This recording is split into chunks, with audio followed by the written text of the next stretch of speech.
नाही नाही, नमस्कार. मी अशोक शिंदे, करमाळा खडकी, शिंदे बायोटेक नर्सरी. इथून आमचे मित्र इरफानभाई शेख, त्यांचं गाव राशीनमध्ये चिलोडी येथे आहे. आणि आमचे मित्र शफी साहेब हे पण राशीनचेच आहेत.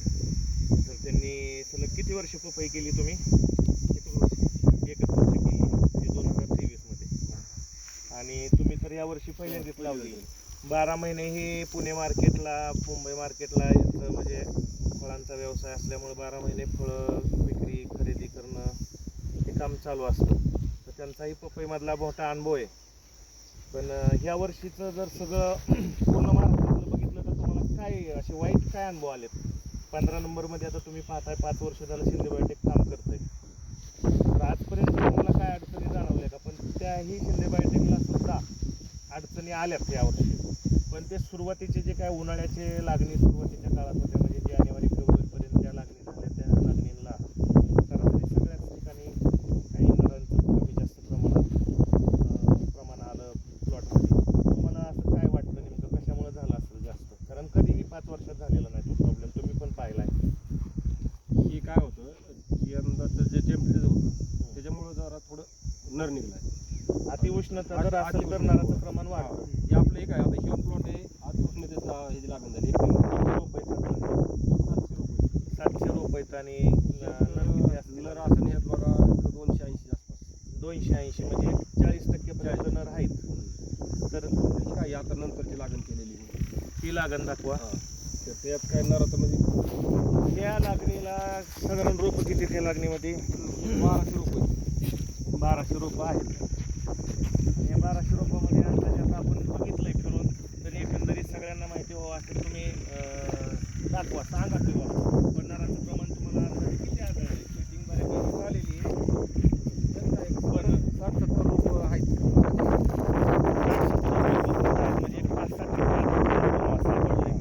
आता आम्ही नेहमीच रोपं देताना प्रत्येक शेतकऱ्याला 10% नर येतील, म्हणजे 1000 रोपांना साधारण 100 नर येतील असं सांगतो. आता 5 वर्षामध्ये कधीही तो प्रॉब्लेम आला नाही. 100 नर सांगितले, त्या ठिकाणी 2, 4, 10, 35, 40, 50 पेक्षा जास्त कधी आले नाहीत. पण ह्या वर्षी संपूर्ण महाराष्ट्राला अनेक ठिकाणी म्हणजे 99% जानेवारी फेब्रुवारीला सगळीकडे मोठ्या प्रमाणात अनेक तज्ज्ञांशी चर्चा केली.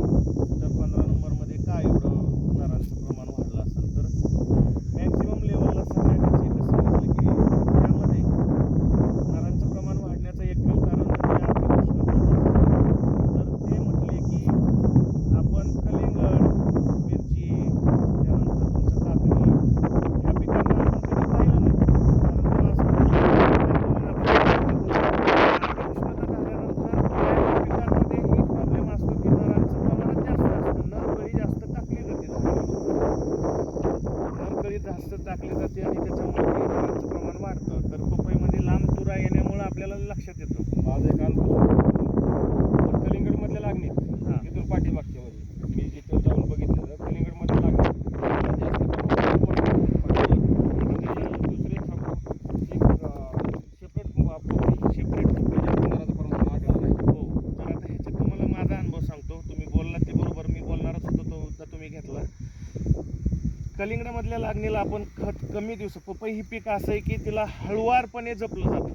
म्हणजे तिला जसं लागतंय तसं थोडं थोडं शेणखत ते कलिंगडामध्ये काय होतं, 4 महिन्याची आपण साध्या पद्धतीने लागण केल्यानंतर जी डोस येत नाही तो कलिंगडामध्ये 1 ते 1.5 महिन्यामध्ये जातो बऱ्यापैकी. असं पण झालंय. तर त्या प्लॉटला सुद्धा नरांचं प्रमाण वाढू शकतं किंवा वाढतं. आणि त्याच्यामध्ये जिब्रेलिक ॲसिड वगैरे असे जे काही प्रोडक्ट आहेत त्याच्यामुळं पण नराचं प्रमाण वाढलं जातं. आणि नॉर्मल रेंजला जर असे प्लॉट असतील तर ह्याला नराचं प्रमाण मेंटेन राहिलेलं आहे. परंतु पाठीमागच्या ह्या वर्षीच्या हाय टेम्परेचरमध्ये प्लॉट साधा असो किंवा कसा असो त्याला पण नरांचं प्रमाण आलंच. पण ते शेतकऱ्यांनी थोडंसं समजून घेऊन, वातावरणाचा पण काहीतरी दोष ते थोडं लक्षात घेऊन सगळ्यांना सहकार्य केलं पाहिजे. कारण कुठलाही व्यवसाय, कुठलाही नर्सरीवाला असेल किंवा कुठल्याही माणसाला व्यवसाय पुढं न्यायचा आहे, ग्रोथ करायची, वाढवायचा आहे. प्रत्येकालाच आजच्या ह्या वर्षीचं काम पुढच्या वर्षीपर्यंत मोठं करायचं आहे. ह्याच्यामुळं कुणीही जास्त प्रमाणात असं काही करत नसतं किंवा कुणालाही जाणून बुजून हा करायचं नसतं. ही प्रत्येकाला लक्षात आलं पाहिजे. कारण गेली 5 वर्षाचं काम बघितलं तर काम वाढलेलंच आहे प्रत्येकाचं. तर काम कशाने वाढतं? शेतकऱ्याला ज्यावेळी शेतकरी पीक करतो त्यावेळी कुठल्या आशेने करतो, वा माझं यावर्षी चांगलं आलं पाहिजे. तसंच कुठलाही व्यावसायिक समोर काही देताना तो विचार करतो की मला त्यांनी माझी पाठ पडली पाहिजे, वाहवा केली पाहिजे. शेवटी शेती ही निसर्गाच्याच आधारावर जास्त आहे. निसर्गात जर बदल झाले तर शेतीतल्या पिकांमध्ये, रोगराईमध्ये अनेक प्रकारचे बदल होते. तर त्यामुळे थोडंसं समजून घेतलं तर हा प्रश्न सुटला जातो, सुटला पाहिजे. कारण एकमेकाचं उभं होणं आयुष्यावर कधी भेटत नसतं. कारण शेवटी ही निसर्गाची पण काहीतरी असल्याशिवाय एवढ्या मोठ्या गोष्टी घडत नाहीत. तर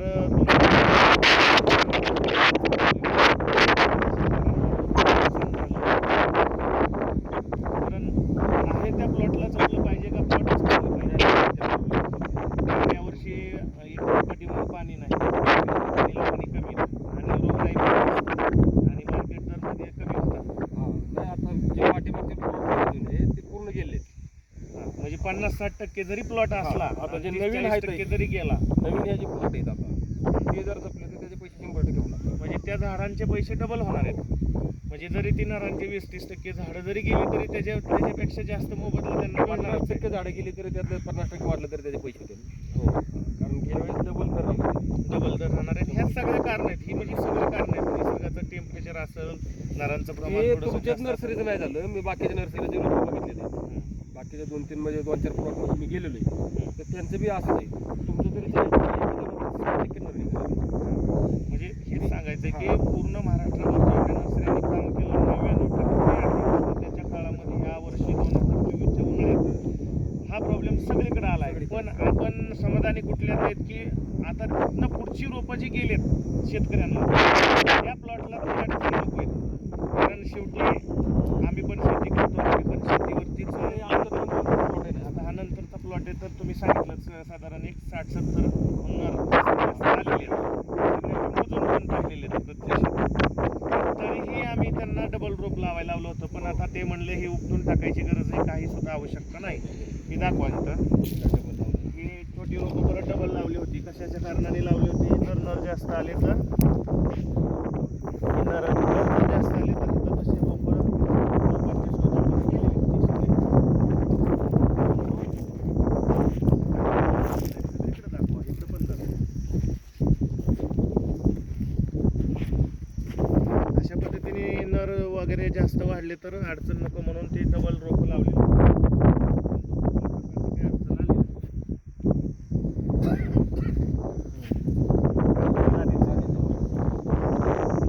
तर धन्यवाद. या वर्षीचा प्लॉटमध्ये लगेच काळजी करून आहे तो प्लॉट व्यवस्थित समजून त्याला पुढे नेलं पाहिजे. कारण पावसाचा अजून काहीच तपास नाही.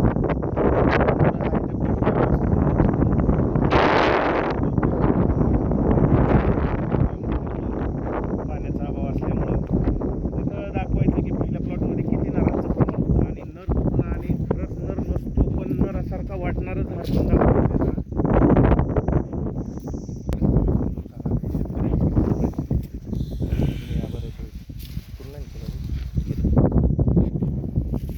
बारीक कळी काही त्या बारक्या कळ्यात का हे तुम्हाला नरासारखं वाटतंय.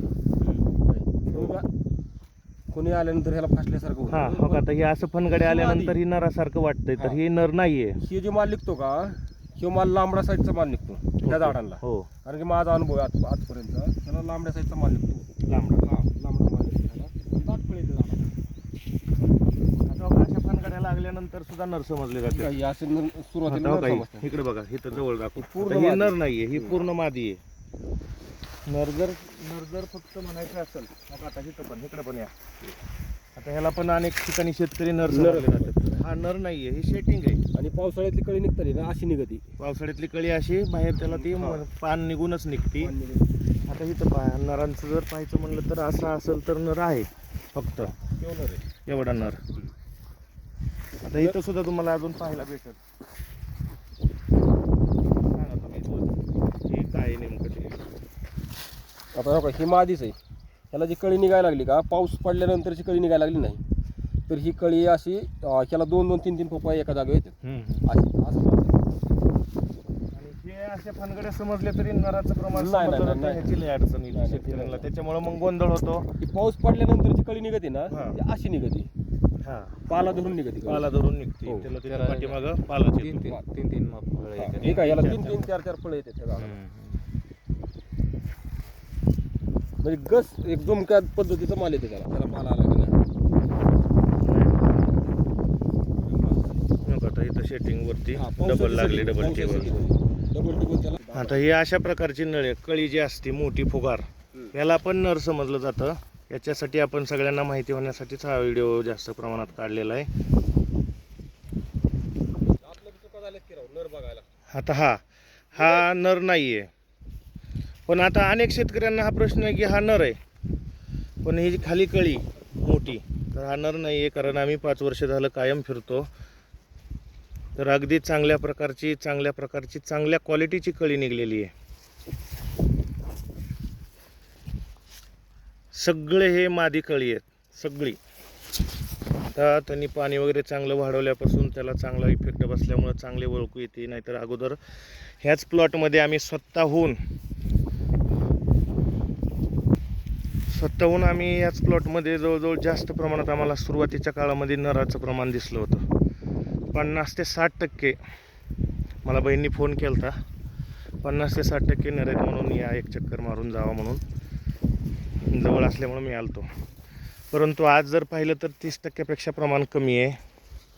सगळं मोजून घेतलं आहे तर हे सर्वचे सर्व फक्त मादी कळी आहे.